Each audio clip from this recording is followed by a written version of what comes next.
A nombre del Instituto de Acceso a la Información Pública y Protección de Datos Personales del Estado de Tlaxcala, les damos la más cordial bienvenida.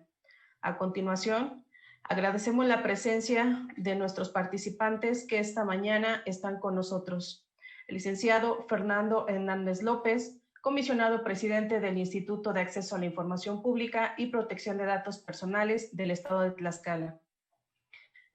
A la licenciada Maribel Rodríguez Piedras, comisionada del IAI Tlaxcala. Al licenciado Didier Fabián López Sánchez, comisionado del IAI Tlaxcala. Al maestro Julio César Bonilla Gutiérrez, comisionado presidente del Info Ciudad de México y coordinador de la región centro del Sistema Nacional de Transparencia. Gracias por estar con nosotros. Muchas gracias. De la misma manera, agradecemos la presencia de las y los titulares de las unidades de transparencia, oficiales de datos personales, responsables de archivo, servidores públicos de los diferentes sujetos obligados y público en general que nos acompaña. En este momento cedo el uso de la voz al licenciado Fernando Hernández López, comisionado presidente del Instituto de Acceso a la Información Pública y Protección de Datos Personales del Estado de Tlaxcala, para que nos dirija un mensaje. Adelante, comisionado. Muchas gracias, licenciada Mónica. Buenos días.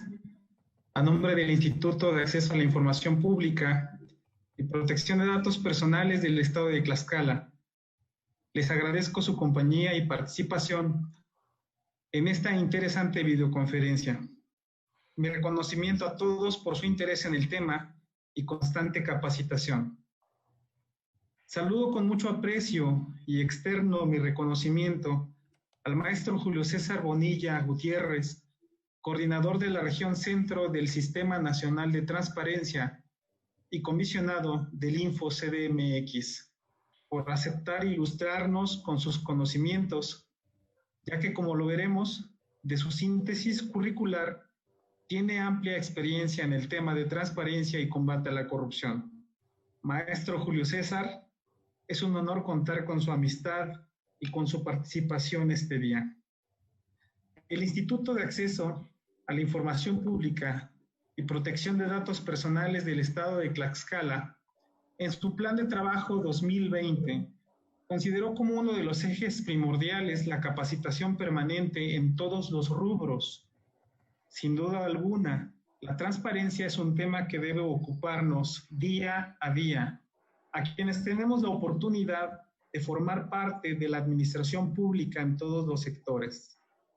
La transparencia permite conocer a los ciudadanos que los recursos económicos de que disponemos, la federación, los estados, los municipios, son utilizados y administrados con eficacia, con eficiencia y honradez para satisfacer los objetivos a los que están destinados, entre ellos, principalmente la realización de los derechos humanos que la Constitución consagra, como el derecho a la educación, a los servicios de salud, al derecho a un medio ambiente sano, el acceso, disposición y saneamiento de agua, a disfrutar de una vivienda digna y decorosa, entre otros.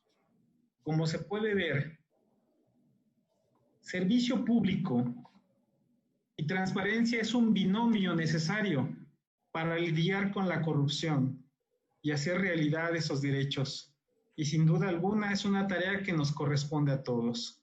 Nuevamente, con especial aprecio, agradezco al maestro Julio la oportunidad que nos otorga para escuchar tan interesante tema. Maestro, sin duda alguna, la información que hoy nos compartirá nos dará más bases, más elementos, herramientas para combatir la corrupción y consolidar la transparencia en las instituciones públicas. Muchas gracias. Agradecemos las palabras del licenciado Fernando Hernández López, comisionado presidente del IAI Tlaxcala.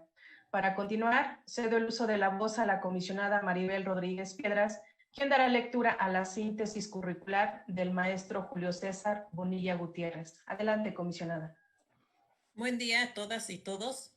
Me es muy grato saludar al maestro Julio César Bonilla Gutiérrez, comisionado presidente del Info Ciudad de México. Es un privilegio para este instituto que el día de hoy esté con nosotros para compartir su experiencia y reflexiones. Asimismo, saludo afectuosamente a mis compañeros comisionados y a quienes el día de hoy nos acompañan en este espacio virtual.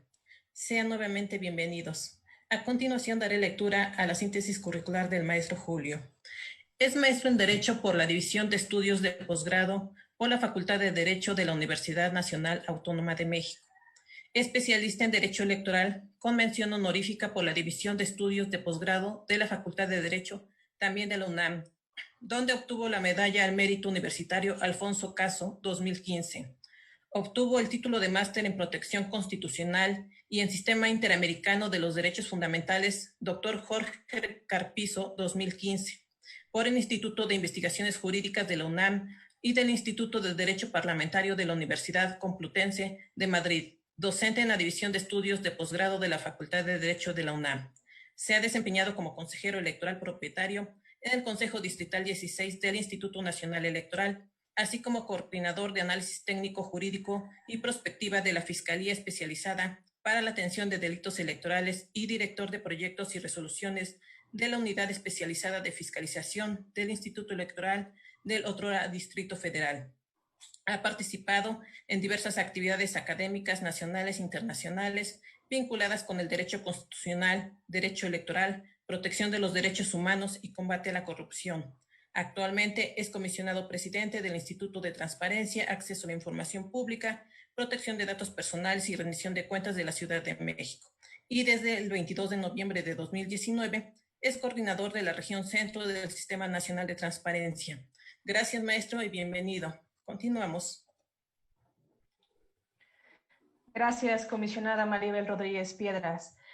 Para iniciar con la conferencia, cedo el uso de la voz al maestro Julio César Bonilla Gutiérrez, quien nos impartirá la conferencia Transparencia y Combate a la Corrupción. Adelante, comisionado. Muchísimas gracias una vez más y muy buenos días a todas y todos. Estamos en la Ciudad de México con un clima, me parece muy similar al de Tlaxcala, un estado maravilloso que conozco bien. Agradezco mucho especialmente al licenciado Fernando Hernández, comisionado presidente del instituto en Tlaxcala, por haberme convocado e invitado a esta reunión con ustedes para discutir uno de los temas más delicados, centrales y de análisis en la etapa moderna, reciente de nuestro país, que es la transparencia y el combate a la corrupción. Maestro Fernando Hernández, comisionado presidente, muchísimas gracias. Y también, por supuesto, aprecio mucho y valoro que estén aquí con nosotros Maribel y, por supuesto, Didier, dos grandes amigos, extraordinarios aliados en el Sistema Nacional de Transparencia, comisionados, comprometidos con esta causa. Muchísimas gracias, Didier. Muchísimas gracias, Maribel, por acompañarme en esta exposición y a todos los que nos están escuchando a la distancia en esta nueva era en donde se ha intensificado naturalmente los procesos de comunicación vía digital. Lo he venido diciendo, el mundo ya de por sí era chico, pero hoy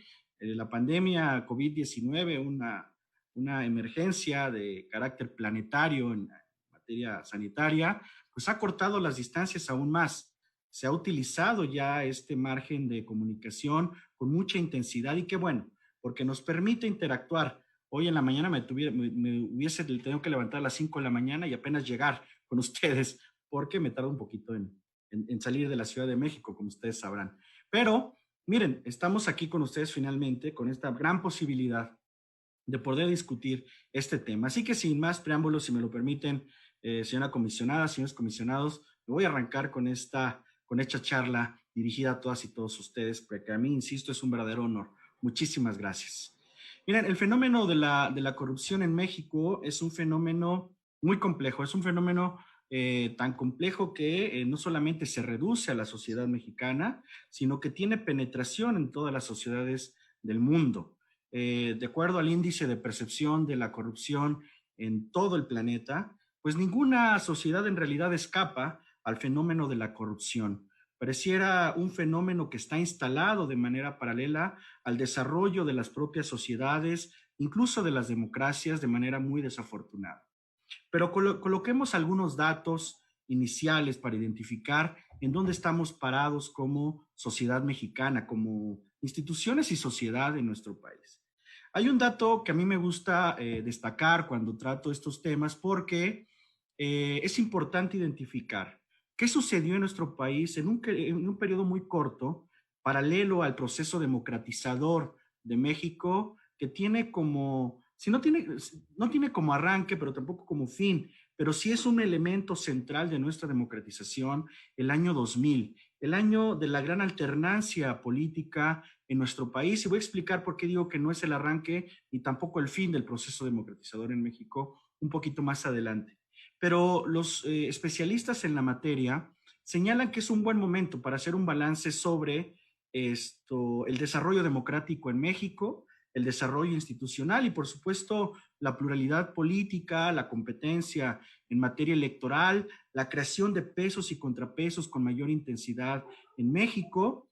Entonces, el año 2000, el fenómeno de la alternancia política que vino a refrescar la vida pública de México, es el punto de partida para analizar qué pasaba en esos años también con el fenómeno de la corrupción en México. Ojo, no significa que antes no hubiese corrupción en nuestro país, naturalmente la había, pero este es un buen momento para hacer un análisis comparativo de al menos 18 años sobre este fenómeno. El índice, el Transparencia Internacional, que es una organización internacional muy seria en esta materia, en el capítulo México, en el año 2001, situaba a nuestro país en el índice de percepción de la corrupción a nivel internacional en el lugar 51. En el lugar 51 de 90 países evaluados. Ese es un parámetro interesante y, digamos, un lugar también me parece digno para una democracia en emergencia o emergente, una democracia que estaba en proceso de consolidación. Lugar 51. Entendiendo que el lugar 90 era el lugar peor evaluado, ¿no? Es decir, estaba más cerca en el lugar 31 de los países mejor evaluados en el mundo en el año 2000-2001. Pero algo sucedió en el proceso de democratización en México que es importante que discutamos todas y todos. Y voy a citar algunos datos más adelante. Pero hacia el año 2018, otro año me parece central que dibuja también un nuevo panorama en nuestro país por cómo se generó la elección presidencial. En el año 2018, ¿en qué lugar creen que estábamos posicionados? Ya en el mismo capítulo México, la misma organización internacional, solo que ahora no se evaluaba a 90 países, se evaluaba a 180 países. Si en el mejor año de la alternancia en nuestro país estábamos ubicados en el lugar 51, ¿en qué lugar creen que estábamos ubicados en el año 2018? Bueno, se los dejo para que lo piensen. Pero los datos no son nada positivos, ¿eh? En el año 2018 estábamos ubicados en el lugar 138 de 180 países, entendiendo que el país peor evaluado es el 180, que son los países africanos regularmente, ¿no? Entonces, tuvimos una caída libre en materia de percepción de la corrupción y desafortunadamente, como lo hemos notado y además constatado, materializado en las últimas etapas de nuestro desarrollo, se han constatado serios problemas en materia de corrupción en nuestro país, que incluso han alcanzado hoy en día las primeras planas de los diarios nacionales e internacionales y las noticias tanto en los medios tradicionales como en redes sociales que todos y todas ustedes conocen. Es decir, tuvimos una caída libre en nuestro país que nos llevó del lugar 51 en el año 2000-2001 al lugar 138 de 180 países evaluados. Si todavía se hubieran evaluado 90 países, bueno, hubiéramos quedado fuera de la lista incluso, ¿no? Es decir, ese es el nivel de corrupción al que llegó nuestro país en un periodo muy corto. Ya para la evaluación que hace el mismo capítulo México en el año 2019, de acuerdo al índice de percepción, tuvimos una mejora que coloca a México en el lugar 130. Vamos a ver cómo se valora México en el 2020. Una mejora de 8 puntos. Otro dato para ustedes que me parece relevante. El costo el costo material, es decir, en dinero, de la corrupción en nuestro país. De acuerdo a datos del Banco Mundial y del Banco Interamericano de Desarrollo, el costo de la corrupción en México en el mismo periodo, pero ya haciendo un análisis más específico en los últimos años, oscilaba entre el 9 y el 10% del Producto Interno Bruto de nuestro país. Imagínense ustedes, entre el 9 y el 10% del Producto Interno Bruto de México. A ver, lo traduzco porque yo tampoco soy economista y cuando vi esos datos me puse a investigar. A ver, para ser más concreto, de 100 dólares, entre 9 y 10 dólares eran invertidos en actos de corrupción en México en ese periodo. Imagínense ustedes el nivel de corrupción que había en nuestro país y que difícilmente era visibilizado en este largo periodo en el que nuestro país se dio la tarea de consolidar instituciones en clave democrática.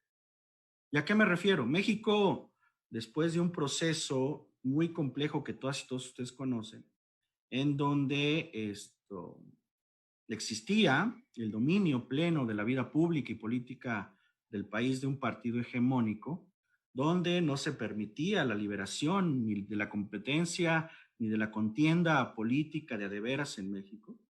México, en toda su república, en toda la República Mexicana, se dio la tarea primero de consolidar procesos adjetivos, es decir, mecanismos que le permitieran al ciudadano en nuestro país poder vivir adjetivamente la democracia. Es decir, que los procesos electorales fueran auténticos, fueran libres, y que para ello era necesario crear grandes instituciones que permitieran eso: la pluralidad, la igualdad, la equidad, la competencia efectiva, el voto libre, igualitario, etcétera, ¿no?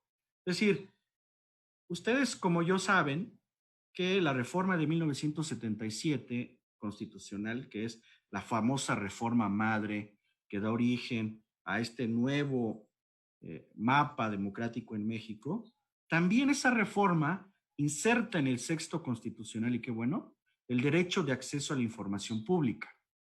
El tema es que durante casi 40 años, el derecho de acceso a la información pública, pues durmió el sueño de los justos. Es decir, estaba en la base constitucional el derecho de acceso a la información pública que hubiese permitido la transparencia de manera paralela a los procesos electorales, pero no hubo en ese momento ni las condiciones materiales ni las condiciones objetivas para desarrollar institucionalmente o reglamentar ese derecho. Lo que sí fue necesario hacer es echar a andar la maquinaria electoral que creara procesos electorales como se los acabo de señalar. Y así se crean instituciones, grandes instituciones que hoy tenemos en nuestro país, que son guardianes de nuestra democracia, ¿no? Y que incluso siguen a prueba, como son el Instituto Nacional Electoral ahora, antes IFE, el Tribunal Electoral del Poder Judicial de la Federación, la Fiscalía Especializada para la Atención de los Delitos Electorales, sus réplicas en los estados, las reformas que implicaron la creación de estos mecanismos de control democrático adjetivo al poder, ¿no? Es decir, este régimen electoral que tenemos en México es un régimen muy sui generis, muy robusto, muy fuerte, porque partimos de mucha desconfianza en los procesos electorales de México para llegar al escenario, a los estadios en los que hoy, afortunadamente, ya vivimos en México, ¿no? Es decir, hoy en México ya vivimos una auténtica pluralidad política, fenómenos de alternancia permanente, paisajes diversos al que conocíamos hace 40 años y que han llegado a consolidar los procesos de nuestro país. Hace rato les decía que por qué me refería a que no era el inicio ni el fin la llegada de un partido en el 2000 diferente al PRI al poder, el proceso democratizador en México. Porque atendiendo, y esto está directamente relacionado con el combate a la corrupción, sitúo todos estos elementos para que ustedes identifiquen cuáles fueron las prioridades, al menos en los últimos 40 años de nuestro país, y qué sucedió en México con el fenómeno de la corrupción. Creamos la reforma del 77, crea este modelo, una arquitectura nueva en materia democrática, en materia de transparencia, pero la transparencia quedó intocada. La transparencia en nuestro país, el acceso a la información pública, que hoy ya es un mecanismo de control al poder y de control a los procesos de corrupción, es más, es un frente abierto directamente contra los fenómenos de corrupción en México, no tenía un desarrollo reglamentario. Estaba en el sexto constitucional, pero no tenía ni ley reglamentaria, ni una institución, ni mecanismos que tutelaran o potencializaran el derecho de acceso a la información. El ejercicio se desarrolló vía jurisprudencial, además de manera muy interesante, que ya en otro momento lo platicaremos, que es muy interesante saber cómo se desarrolló la transparencia sin norma adjetiva, sin instituciones. Lo hizo la Suprema Corte, y me parece que en una primera etapa lo hizo muy bien. El caso más relevante para quien esté interesado en materia de transparencia que resolvió la Corte fue el caso de Aguas Blancas, del municipio del Vado, en Guerrero, en la montaña de Guerrero. Para quien esté interesado, ahí ya la Suprema Corte tomó en sus manos una decisión además fundamental para nuestro país, en un momento también muy complejo para México. Y la Corte resolvió magistralmente ese asunto, determinando que el derecho de acceso a la información pública es eso, un derecho de carácter subjetivo de todas y de todos nosotros para acceder a la información que tiene en sus manos el gobierno o el Estado. Pero bueno, además ahí lo dejo. En este periodo entonces, nos dimos a la tarea de diseñar un modelo electoral fuerte, pero no fue suficiente. Y me parece que queda claro, con los datos que les he señalado, que el proceso de fortalecimiento de nuestra democracia adjetiva no fue suficiente para acotar los procesos de corrupción en México. La corrupción es un fenómeno sumamente complejo, sumamente variante, que implica muchísimos escenarios, muchísima incidencia, diferentes actores, diferentes momentos, tiempos, etcétera. El fenómeno de la corrupción es un fenómeno tan complejo que ha afectado en nuestro país no solamente a las instituciones del Estado, y eso siempre hay que señalarlo, ha afectado a nuestra sociedad misma. Es decir, sí, nosotros como servidores públicos naturalmente tenemos una carga mayor de responsabilidad frente a estos fenómenos, pero sin duda hay que señalarlo con toda objetividad. La sociedad también se ha visto afectada, invadida por este fenómeno de la corrupción en la escala que le corresponde, pero también la sociedad vive este problema. Y por eso yo siempre he señalado, el fenómeno de combate a la corrupción en México se tiene que enfrentar de manera bidireccional. Sí, con las responsabilidades y con los instrumentos, con los mecanismos y con la norma que la Constitución y las leyes nos dan a las autoridades, pero también a la sociedad.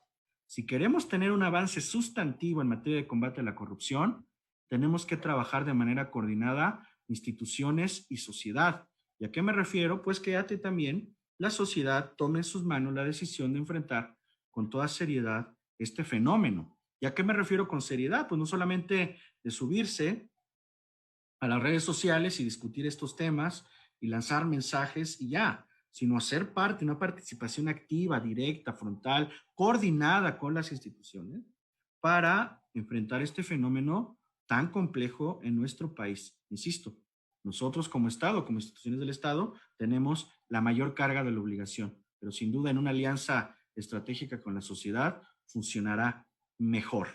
Hoy, de acuerdo a la Relatoría Especial para la Libertad de Expresión de la Comisión Interamericana de los Derechos Humanos, se señala que el derecho de acceso a la información pública constituye una herramienta esencial para combatir la corrupción, para hacer realidad el principio de transparencia en la gestión pública y mejorar la calidad de nuestras democracias, con rendición de cuentas, signadas por una cultura de secretismo durante una larga data, prácticamente todo el siglo XX, es decir, el secretismo era parte o es parte del propio poder, lo discutimos más adelante, y que se tienen que transformar estos órganos públicos en órganos más cercanos a la gente, cuyas políticas y prácticas de manejo físico de la información no estén orientadas al secreto, sino más bien a la publicidad.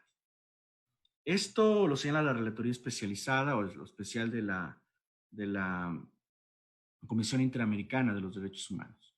Y en México me parece que nos hemos tomado muy en serio el tema de la transparencia a partir también de la entrada del siglo XXI y con esta alternancia en el poder que facilitó diversos procesos de liberación democrática. Entre otros elementos, naturalmente, la creación, ahora sí, de una ley reglamentaria del Sexto Constitucional, la creación de un instituto de transparencia a nivel federal y sus réplicas en los estados federados, como es el caso del Instituto de Transparencia en Tlaxcala, ¿no? Es decir, pero eso fue, déjenme decirlo, hasta llegado el año 2000, 2001, y de ahí se desencadenó un fenómeno de reglamentación e institucionalización del derecho, cosa que antes no existía. Cuando lo contrastamos con los procesos de institucionalización y reglamentación electoral, bueno, nosotros vamos atrasados, pero con todo y eso, hemos alcanzado un estadio muy interesante en materia de políticas públicas que generen transparencia en nuestro país. Y se ha colocado, me parece, hoy en la narrativa democrática de México y en la construcción institucional a la transparencia en el centro de la acción pública, y qué bueno, ya hacía falta. Es más, en un momento que describiré cómo está integrado el Sistema Nacional Anticorrupción, el papel del Instituto Nacional de Transparencia o el papel de los institutos locales de materia de transparencia, como ustedes son y nosotros aquí en la capital del país, jugamos un papel central en el Comité Coordinador del Sistema Anticorrupción. Es decir, no podríamos vivir el combate a la corrupción sin transparencia. No sé si me explique. Pero nada más para acabar de señalarles por qué el fenómeno de la democracia, como la conocemos, no llegó ni acabó en el año 2000. De acuerdo a diversos especialistas internacionales, muchos de ellos alemanes, italianos, señalan que en la construcción de los estados democráticos, los estados constitucionales y democráticos, al menos deberían de coexistir dos grandes elementos en estos estados. Uno de ellos tiene que ver con la división efectiva del poder. Es decir, pero no solamente en este esquema de liberalismo político del siglo XVIII en Francia, ¿no? De los famosos pesos y contrapesos, el poder ejecutivo, legislativo y judicial. Como ustedes saben, México se dio la tarea de dar un paso adelante. No es tampoco producto de nuestro país, porque ya el derecho anglosajón los preveía, pero los órganos constitucionalmente autónomos aparecen también en el mapa de la organización del Estado mexicano. Para empezar, primero, tiene como propósito central debilitar la fuerza concentrada en el régimen presidencial que tanto había avasallado a nuestro país. Y entonces los órganos constitucionalmente autónomos surgen como figuras que directamente iban a controlar democráticamente el poder, a intensificar los pesos y contrapesos en la República y a generar especialización en las materias que tanta exigencia había dotado la sociedad en estos temas, ¿no? Así se crea el Banco de México, por ejemplo. Entonces, todos los temas de regulación financiera se van al Banco de México. Así se crea el Instituto Federal Electoral. Los procesos electorales ya no están más en manos del presidente ni del Ejecutivo y se va a un órgano autónomo. Se crea el IFAI en esta transición, que es en donde nos cuadramos nosotros, pero el IFAI tenía, y hay que decirlo, no tenía autonomía constitucional. Y pareciera que en esta discursiva pudiéramos caer en esa apariencia. Pero el IFAI, hay que recordarlo, el IFAI era parte de la gran administración del Ejecutivo. ¿Hasta cuándo adquiere autonomía constitucional la transparencia en nuestro país? Hasta el año 2014, 2015, con la reforma primero en materia de transparencia y después que se fortalece con la reforma en materia de combate a la corrupción, 2014-2015. Y se crea el Instituto Nacional de Transparencia. La transparencia, entonces, ya forma parte de los órganos constitucionalmente autónomos. Entonces, se cumple una primera parte, la división de los poderes, se suman los órganos constitucionalmente autónomos y a la transparencia en 2014 se le da autonomía constitucional. Y el otro tema de las democracias modernas, colocar en el centro la tutela y la potencialización de los derechos humanos o derechos fundamentales. Y es hasta la reforma de 2011 que esto se vuelve una realidad muy intensa en nuestro país. Se coloca con la reforma en materia de derechos humanos de 11 de junio de 2011, se coloca en el centro a la gente y a la tutela de sus derechos. ¿Y ahí cómo estamos involucrados nosotros? Pues ni más ni menos. La transparencia, vía el acceso a la información pública y la protección de los datos personales, no solamente somos instituciones, no solamente somos normas, somos instituciones, sí, que tutelan derechos fundamentales en México. A dos de ellos, por cierto. Al de acceso a la información pública consagrado en el sexto constitucional y con la reforma en 2009, el de la protección de los datos personales en el 16 constitucional. ¿Estamos de acuerdo? Entonces, ¿cuál es el fenómeno democratizador en nuestro país? Pesos y contrapesos. A ver, yo les preguntaría, ¿cuándo México vivió verdaderamente este régimen de pesos y contrapesos?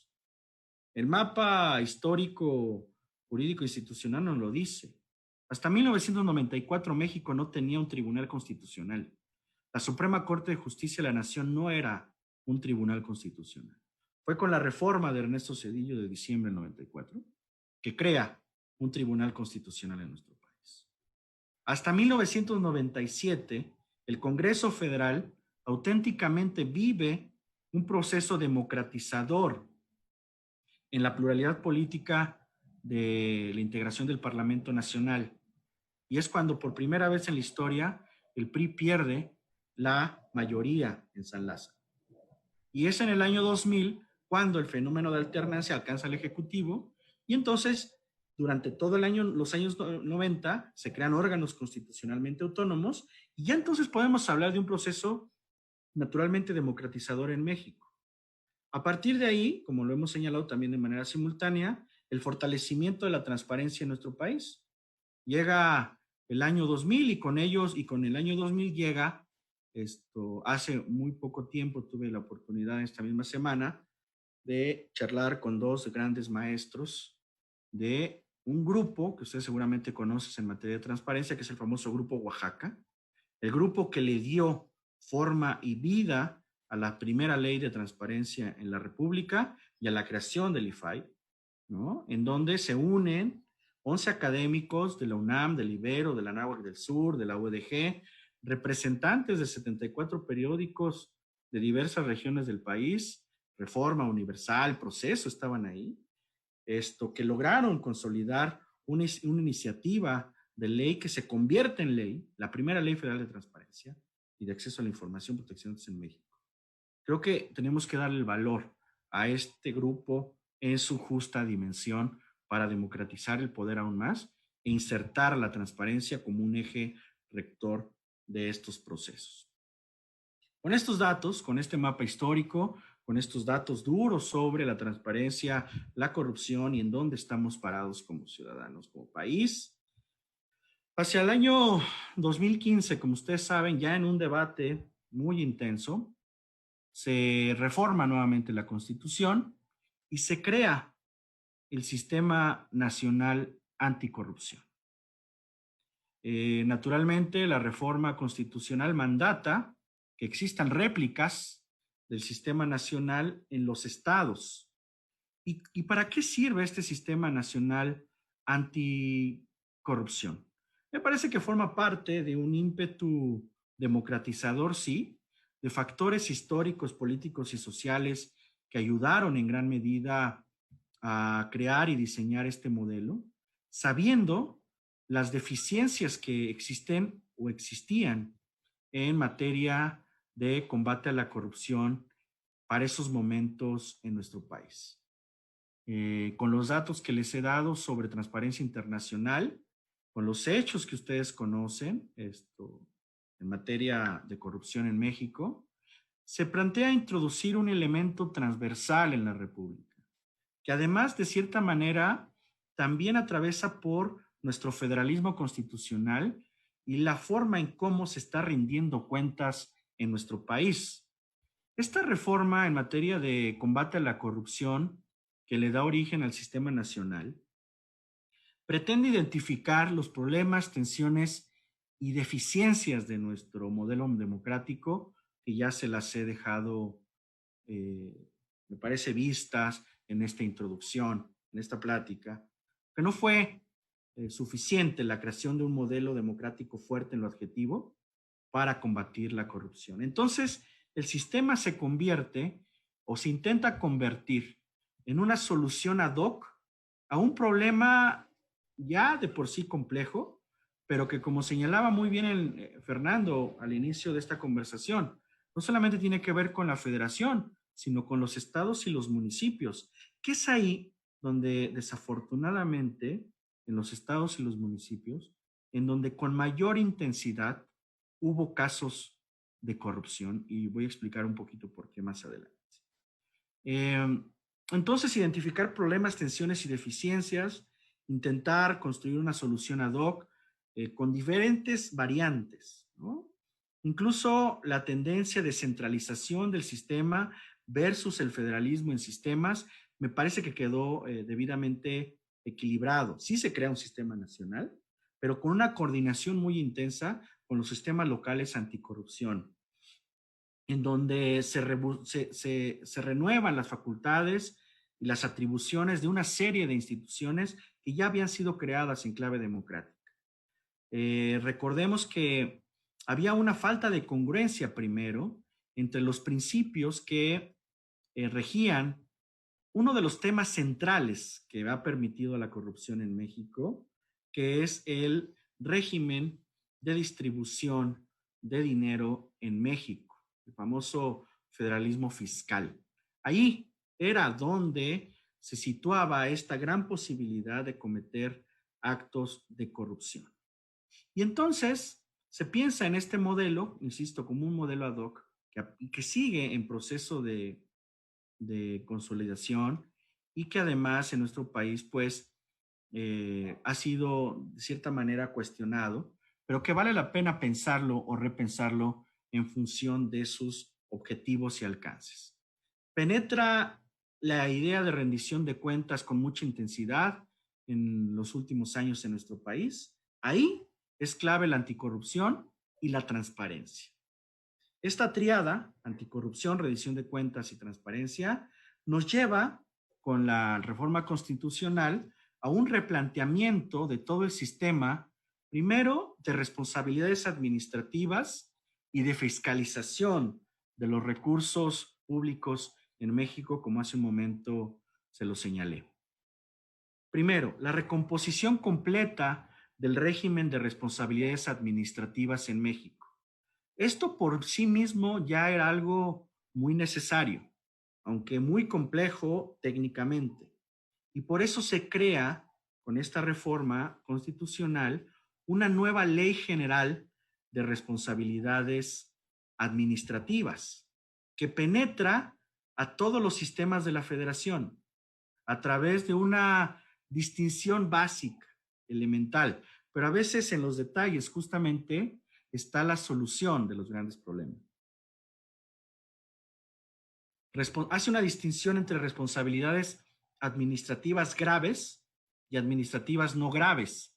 Antes no existía esa distinción en la ley. Se modifica el sistema de imposición de sanciones.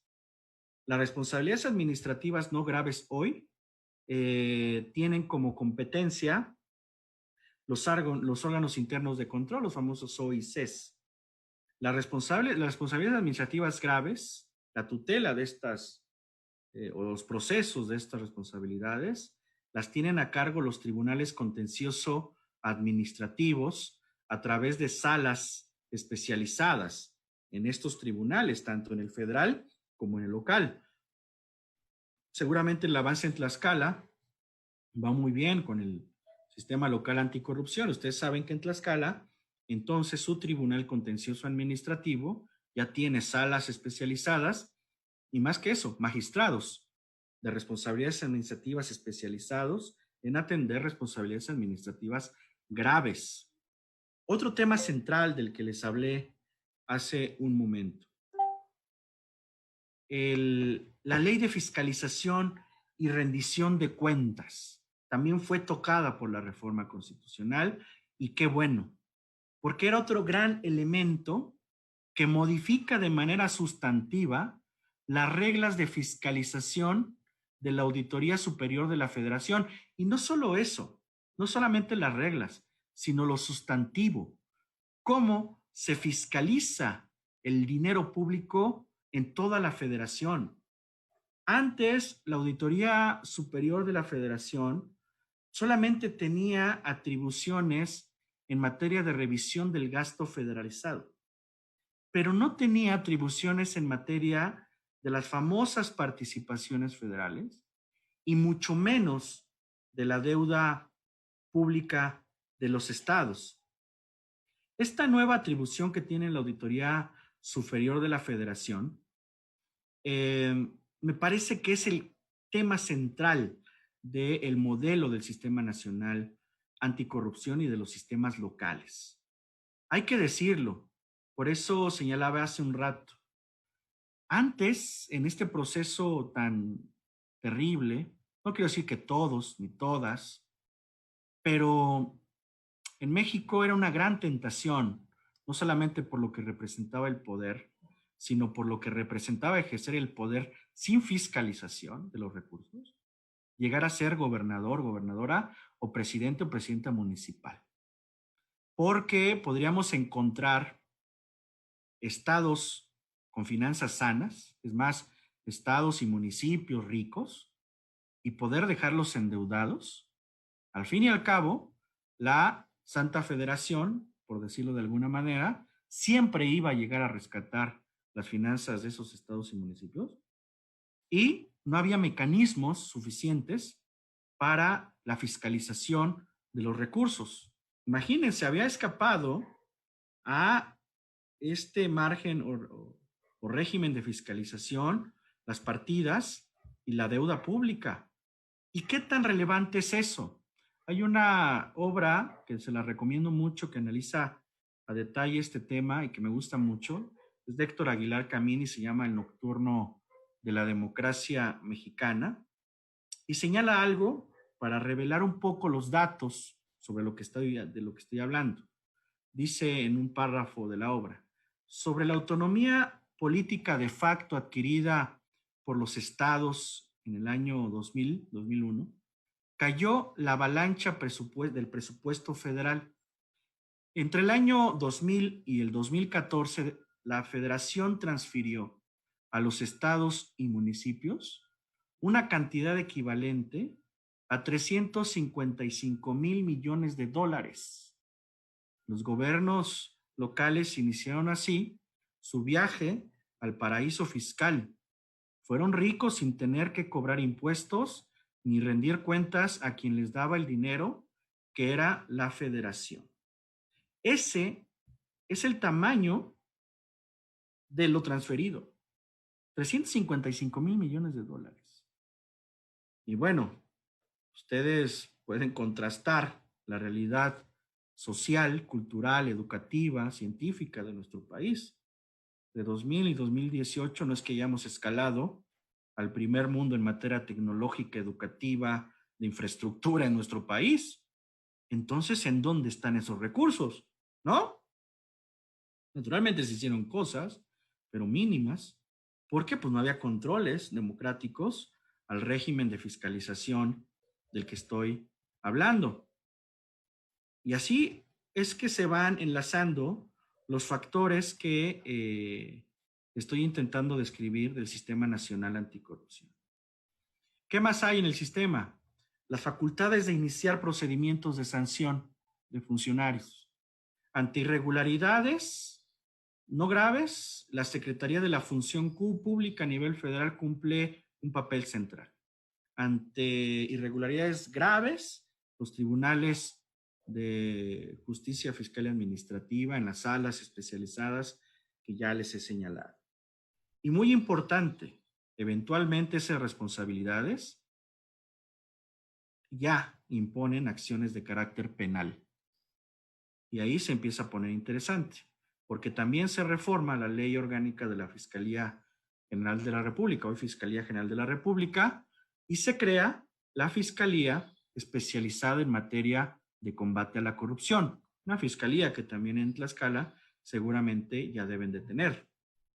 Reforma al Código Penal Federal, también crea un catálogo específico de tipos penales vinculados con actos de corrupción para su aplicación técnica y específica.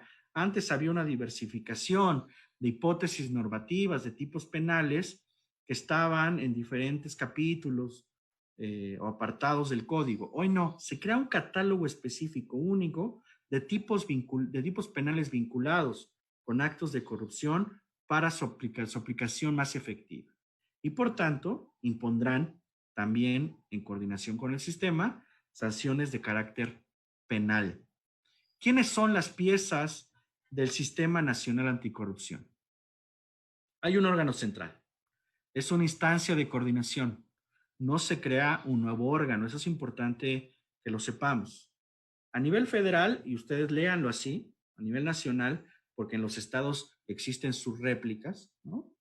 El INAI ocupa la pieza central en materia de transparencia como el mecanismo de control y motor del Sistema Nacional Anticorrupción. En los sistemas locales, los institutos locales, tenemos una silla en el Sistema Local Anticorrupción.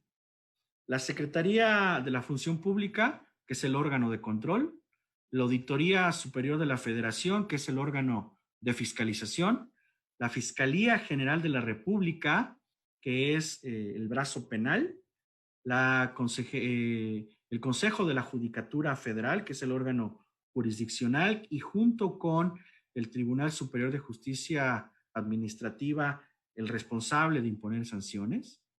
Y me parece lo más relevante del modelo del Sistema Nacional Anticorrupción es cómo la sociedad civil se inserta dentro de este mecanismo de control y de coordinación y ocupa ni más ni menos que la presidencia. Es decir, personajes relevantes y destacados de la sociedad civil ocupan un espacio muy relevante en el comité coordinador. Es más, solamente para señalar algunos casos, ¿no? La primer presidenta del comité coordinador del Sistema Nacional Anticorrupción, pues fue ni más ni menos que la doctora Jacqueline Pechart, ¿no? Ex consejera federal del IFE y ex comisionada nacional o federal del entonces IFAE. Y además una académica muy reconocida. Y además el sistema tiene, o este órgano de coordinación, tiene un secretariado técnico, que es el Coneval de la corrupción, de acuerdo con Mauricio Mérida. Es decir, es el responsable de los números, las estadísticas, los indicadores, las políticas públicas, etc. Tiene una secretaría técnica que de facto funge como una secretaría ejecutiva. Y el Sistema Nacional Anticorrupción se crea en una lógica de prevención y de corrección. Naturalmente hay una exigencia social, ciudadana, para que haya sanciones, para que los responsables en materia de corrupción pues sean sancionados. Pero el modelo se crea fundamentalmente en materia de corrección y de prevención. Pero como hemos visto el enlace, todas las instituciones que están trabajando en el sistema tienen como propósito sancionar la corrupción en nuestro país. Y es así que hoy, no por nada, se señala que México tiene un sistema que hace frente, al menos institucionalmente, a este fenómeno tan complejo. Que hoy la transparencia en México es un valor democrático, que es un triunfo de la República, que es un control al poder, que es oxígeno de nuestras relaciones democráticas, porque hay que tener claro algo, todas y todos. Hay un cambio de paradigma. Es un hecho, me parece, irreversible. La cultura del secretismo ha terminado. En pleno siglo XXI, nadie puede escapar a la transparencia. Es más, la transparencia y el acceso a la información pública ya en pleno siglo XXI, es un tema global, es un tema multilateral. Y lo es porque, como lo señalé hace un rato, no solamente se trata de procesos, instituciones y normas, sino que se trata de derechos fundamentales. Por tanto, el costo material de no tener transparencia en una democracia como la nuestra es mucho más alto que sí tenerlo. El que no ha sido fácil, nunca ha sido fácil ser transparente en los estados. Y no solamente me refiero a nuestro país, sino al mundo entero. Siempre hay una resistencia o han existido tensiones entre el poder y el acceso a la información pública. Es una relación de tensiones históricas, ¿no? Me podía remitir, ya con esto voy terminando, a los famosos Arcana Imperii, los secretos del Estado, en donde se ha señalado durante decenios que la información y el conocimiento es poder, sí, pero hoy esa información ya no tiene que estar en manos de élites, de grupúsculos, sino la información tiene que estar en manos de la gente para su uso responsable, para su uso útil, efectivo en democracia y construir ciudadanos cada vez más virtuosos, que acudan a la fiesta democrática de manera permanente. Ojo, la democracia no se agota en las urnas o en los procesos electorales. La democracia es un proceso permanente, constante, sustantivo. De manera teórica, como lo señala la Constitución, es un modo de vida en el que interactuamos todas y todos para el fortalecimiento de nuestra sociedad, de nuestras instituciones y de nuestra gente. Hoy, en la conversión a los estados constitucionales y democráticos, el acceso a la información justamente ya no es un asunto de élites, sino de ciudadanos cada vez más virtuosos, como lo acabo de señalar, porque los centros de poder en una democracia constitucional como la que vivimos, los centros de poder se diversifican y se potencializa su tutela. Las mujeres, los indígenas, la diversidad sexual, las personas con discapacidad, los jóvenes, los niños, también de una vez y por todas tienen que ser escuchados en nuestro país. ¿Para qué? Para evaluar, para auditar, para fiscalizar, para controlar democráticamente a nuestros gobiernos, penetrar en el ideario de nuestras sociedades, para que esta ruptura con viejas prácticas justamente sea eso, cosa del pasado, y que cada vez más gente participe en los asuntos públicos de manera responsable y periódica, y no solamente el día de la jornada electoral. Porque entre mayor conocimiento tengamos sobre los asuntos del Estado, mayor dinamismo, mayor confianza, mayor legitimidad y mayor control constitucional vamos a tener en una república como la nuestra, que además tanto ha exigido y por la que tanto ha luchado tanta gente. Muchas gracias y que tengan muy buen día. Quedo a sus órdenes.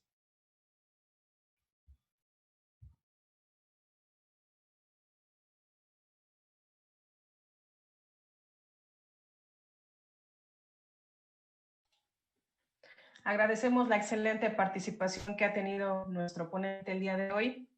En este momento abrimos el espacio a la sesión de preguntas que alguien tuviera bien formular dentro del chat. Si nos hacen favor de formularla a través del chat, daremos seguimiento a la sesión de preguntas y respuestas.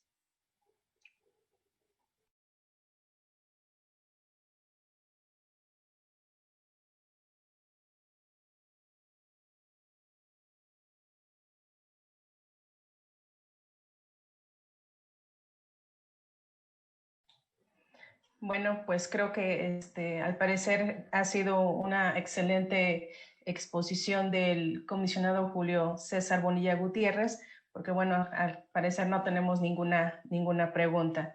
Entonces, pues gracias, comisionado Julio César Todo Bonilla quedó muy Gutiérrez. claro, qué bueno, me da mucho gusto. Gracias, comisionado. Para finalizar con esta actividad, cedo el uso de la voz al comisionado Didier Fabián López Sánchez para que nos dirija un mensaje y haga la entrega del reconocimiento a nuestro ponente. Adelante, comisionado Didier. Gracias, directora. Muy buenos días a todos. Además de poder agradecer la presencia y la participación de Julio César, yo quisiera resaltar que ha sido una magnífica exposición. Yo la he valorado de manera personal, tal vez un poquito a una mayor escala, porque mi proyecto de tesis en la maestría va justo por este camino, estimado Julio César. Entonces, aunque muchos de los datos que tú mencionaste, yo desde luego los tengo incluidos, sobre todo con los que abriste tú la disertación, quiero decirte que escuchados, es decir, yo los he plasmado en documento después de hacer la investigación, pero escucharlos en alguien más, nos prende más las alertas. La verdad es que a mí me pasó eso y se escucha mucho más dramático que alguien te mencione los datos que tú ya tienes aterrizados, porque en lo personal sí lo percibí de manera distinta. También me pareció magistral la forma como resumiste y concentraste la conformación de todo el Sistema Nacional Anticorrupción. Me parece que desmenuzaste muy bien esta interacción o esta correlación en la que actualmente coexistimos el sistema de fiscalización, el sistema anticorrupción y el Sistema Nacional de Transparencia. Es fundamental, es simplemente la columna vertebral, por no decir de otra manera, por no decirlo de otra manera, la columna vertebral en la que podemos basarnos en nuestro país y en nuestros respectivos estados para poder combatir a la corrupción. Yo no es que asuma como mía la postura de algunos teóricos, la postura de algunos líderes de opinión, la postura que tienen algunos autores, pero en particular lo que dice Mauricio Merino, por ejemplo, yo no estaría muy alejado de esa realidad. Él lo ve, creo yo, desde un punto de vista crítico y dice de alguna manera, pues no muy alentadora, que el fenómeno de la corrupción difícilmente va a acabar y difícilmente vamos a poder exterminarlo. Sin embargo, esa sentencia que él hace, a mí me parece que provoca el efecto contrario, es decir, como esas ganas, ese incentivo que nos hace falta para que desde las distintas instancias en las que cada uno interactuamos, no desfallezcamos en el intento. Y lo que sí se puede, con toda seguridad, sin temor a equivocarme, es ir combatiéndola. No sé si algún día acabemos con la corrupción, pero lo que sí podemos hacer es combatirla. Y si el combate es frontal y decidido, con mucha mayor razón. Gracias, estimado Julio César. A mí me ha revitalizado fervientemente tu exposición. He tomado algunas notas, por eso en algunos momentos apagué mi cámara, porque saqué de repente las notas, las fichas con las que voy llevando cierto orden en el proyecto de la tesis, para ir tomando algunas notas. Te agradezco de manera personal, pero también a nivel general. Quiero agradecerte porque no sé si sepan...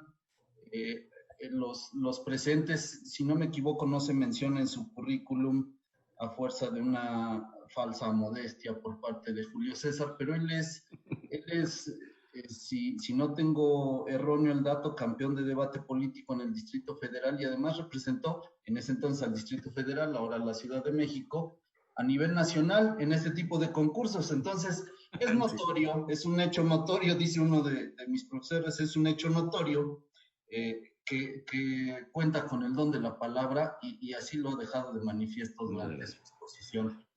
Estimado Julio, quien además es nuestro coordinador regional de la región centro del Sistema Nacional, siempre ha, no solo de dicho, sino de hecho, ha dejado patente el apoyo a todos los estados y a los órganos garantes que conformamos la región centro.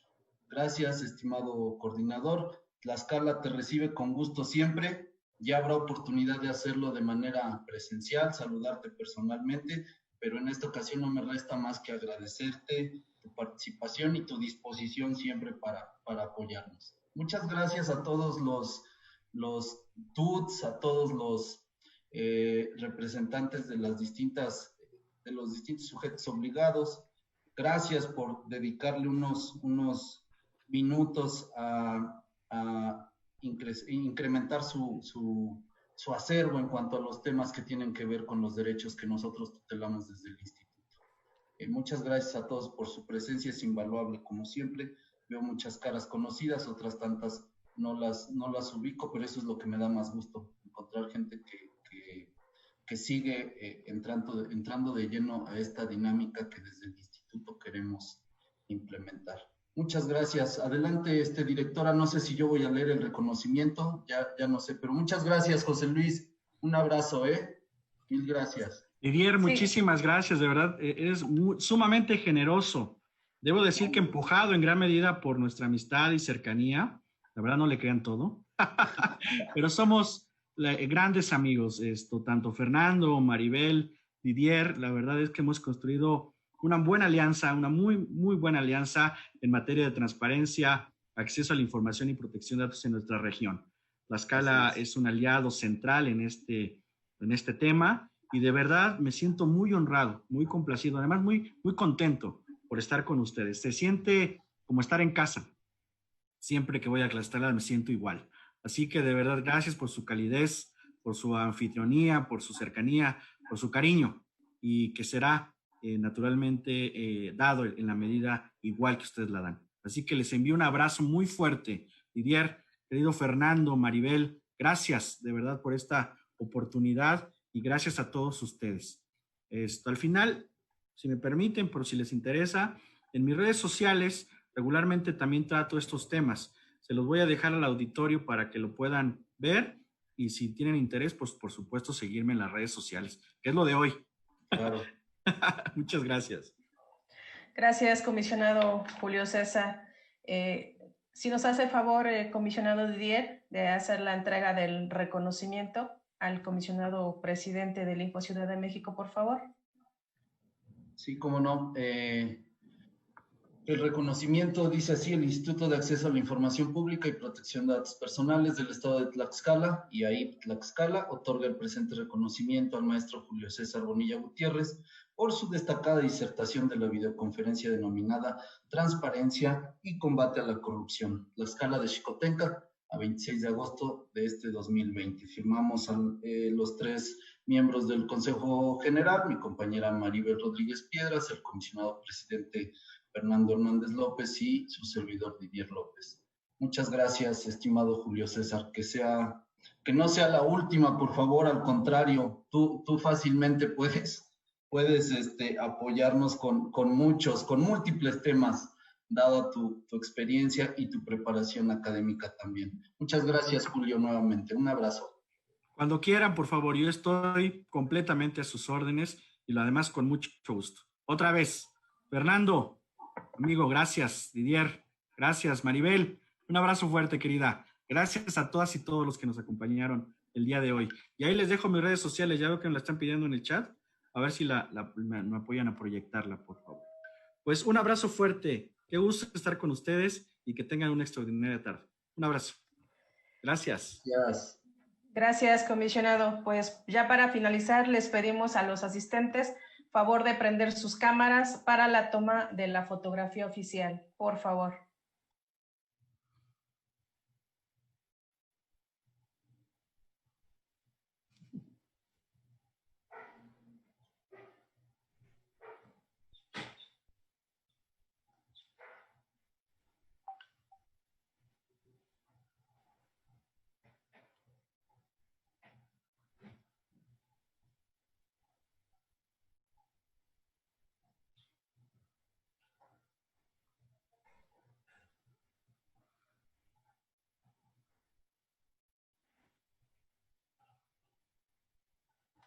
Bueno, pues es así como damos por concluida esta actividad. Agradecemos a todas y todos por su asistencia y también les desplegamos ahí las redes sociales del comisionado presidente Julio César Bonilla Gutiérrez para que, pues obviamente, por los temas que son de sumo interés para todos nosotros, puedan seguirlo a través de sus redes sociales. A continuación la vamos a desplegar en pantalla para que tomemos nota de ellas.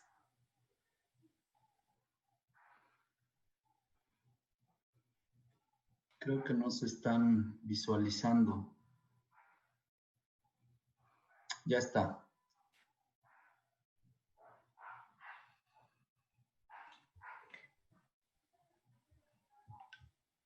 Sí, ya estamos visualizando las redes sociales del comisionado presidente para que nos hagan un favor ahí de seguir todo el material que es de nuestro interés para el desarrollo de nuestras actividades. Bueno, pues muchas gracias a todos por su asistencia y que tengan una excelente tarde.